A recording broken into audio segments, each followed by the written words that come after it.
Hey there, good morning, Mark and Kara. It is going to be a huge Juneteenth celebration out here. I know it's early, but things start around 9 o'clock. All walkers making their way down here need to check in at about 9 o'clock. It steps off at around 10:45. Now, this is Miss Opal Lee's 2.5 mile walk for freedom. If you're wondering, well, why 2.5 miles? And that's because Abraham Lincoln signed the Emancipation Proclamation 2.5 years. It took 2.5 years for that news to reach people in Galveston to free the slaves out there. So this is a historic day, a day to celebrate. You can see some people behind me here at Evans Avenue Plaza setting up because that registration starts at 9 o'clock. Now, I spoke to one of the organizers out here. She said that she's expecting around 2,000 people. It is going to be extremely hot as well. I'm here with Mr. Matt Zavatsky here from MedStar. Good morning. Come a little closer to me here. We were talking earlier this morning. It is really early, right?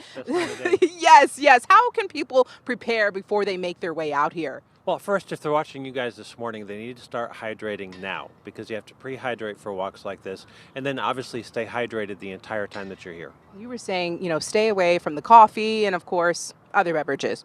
Exactly. Caffeine is not going to be as hydrating as regular drinks, so water is terrific. If you're going to be walking, then obviously a sports drink is good because that has some electrolytes in it. And just try and stay as cool as possible while you're here. Stay in the shade. With us reaching triple digits as well, clothing is another big issue. Yeah, light-colored, loose-fitting clothing. So as you're preparing to come out here this morning, make sure that you're selecting things that are going to be like what I'm wearing, something that's light-colored, that's going to be loose to allow some breathing to go on underneath your clothing. What are some signs and symptoms of heat exhaustion? Yeah, heat exhaustion, profuse sweating, some dizziness, nausea, maybe a little bit of disorientation. So when you start seeing those signs and symptoms, it's time to stop walking, get into the shade, and ask for help if you need it. I know you said that you were busy this weekend. You guys have been responding to those heat-related calls already.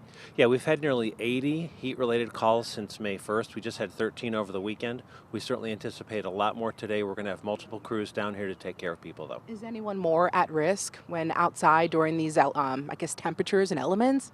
Yeah, certainly people with underlying medical conditions. So people with heart conditions, breathing conditions, those folks we're really going to worry about when they're out here at the walk this morning. All right, Matt, thank you so much for joining us. I know you're going to come back with us around 6:30, so don't go too far. Matt Zavatsky here from MedStar. So, Mark, Kara, I'll send it back to you once again. Registration starts at 9 o'clock this morning. It doesn't feel too hot out here, but I know it's going to get a little hot, very, very hot sooner than later. I'll send it back to you. Yeah, like we heard Cleo, the message right now, hydrate if you're heading out to join Miss Opal and everyone else this morning. We hope you will join us later today for a WFAA Juneteenth special.